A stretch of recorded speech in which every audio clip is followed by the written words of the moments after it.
தமிழ்நாட்டில் ஒரே நாளில் ஆவின் பால் கொள்முதல் அளவு 32 லட்சம் லிட்டராக உயர்ந்து புதிய உச்சத்தை தொட்டிருப்பதாக பால்வளத்துறை அமைச்சர் மனோ தங்கராஜ் தெரிவித்துள்ளார். சென்னை நந்தனத்தில் உள்ள ஆவின் இல்லத்தில் அதிகாரிகளுடன் ஆலோசனை நடத்திய பின்னர் அமைச்சர் மனோ தங்கராஜ் செய்தியாளர்களை சந்தித்தார்.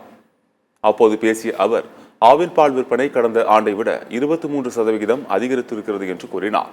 தினமும் 35 லட்சம் பால் கையாளுவது என்பது சாதாரண விஷயம் அல்லது என்று கூறிய அமைச்சர் மனோ தங்கராஜ், கடந்த காலங்களை விட ஆவின் நிறுவனம் முன்னேற்றம் அடைந்துள்ளது என்று தெரிவித்தார்.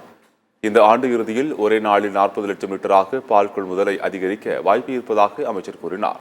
பால் கொள்முதல் விலையை உயர்த்த வேண்டும் என்ற விவசாயிகளின் கோரிக்கை தொடர்பாக முதலமைச்சரிடம் கவனத்திற்கு எடுத்துச் சென்று மக்களுக்கு பாதிப்பு இல்லாமல் ஒரு முடிவு எடுக்கப்படும் என அமைச்சர் மனோ தங்கராஜ் தெரிவித்தார்.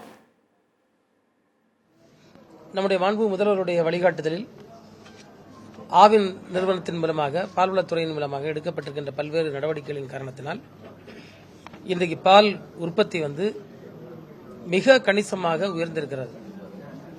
ஆவின் பால் கொள்முதல் இன்றைக்கு 34 லட்சத்தை தாண்டி ஒரு 35 லட்சம் அடையக்கூடிய ஒரு சூழ்நிலையில் வந்து கொண்டிருக்கிறது. இது ஒரு மிகப்பெரிய முன்னேற்றமாக பார்க்கின்றோம். இதற்கு ஒத்துழைப்பு தருகின்ற விவசாய பெருங்குடி மக்களுக்கு எங்களுடைய நன்றியை நாங்கள் தெரிவித்துக் கொள்கின்றோம். தலைவருடைய தலைமையில் ஆட்சி அமைந்த பின்னால் 6 ரூபாய் இன்றைக்கு பாலுடைய உற்பத்தி விலை கூட்டி கொடுக்கக்கூடிய நிலை வந்திருக்கிறது.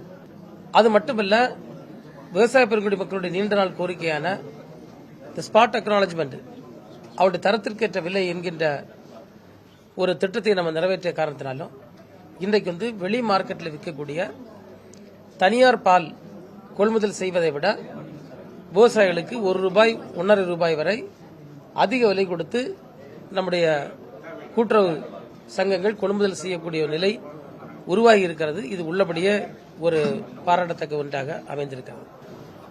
அதே போன்று விற்பனையை பார்த்தீங்கன்னா கடந்த ஆண்டை விட 23% விற்பனை நமக்கு அதிகரித்திருக்கிறது.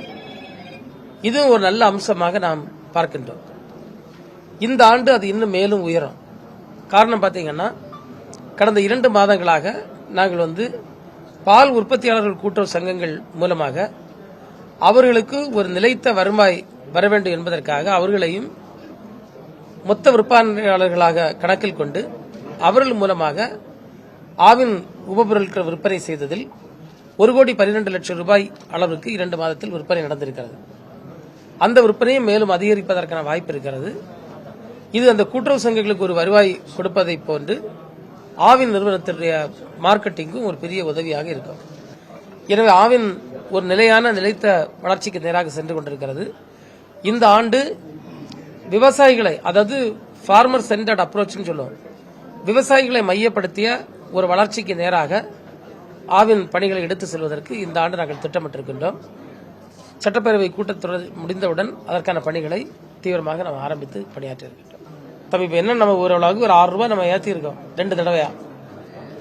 இப்போ விவசாயிகள் நீங்க கொஞ்சம் கூட எங்களுக்கு உயர்த்துங்க, ஆவின் பால் நீங்க மார்க்கெட்ல விற்க ரொம்ப லெஸ்ல விற்கீங்க, அதில் இருக்கக்கூடிய விஷயத்தையும் சால்வ் பண்ணி தாருங்கன்னு கேட்டுட்டு இருக்காங்க. அது நாங்க தீவிர பரிசீலனையில் நாங்கள் இருக்கோம்.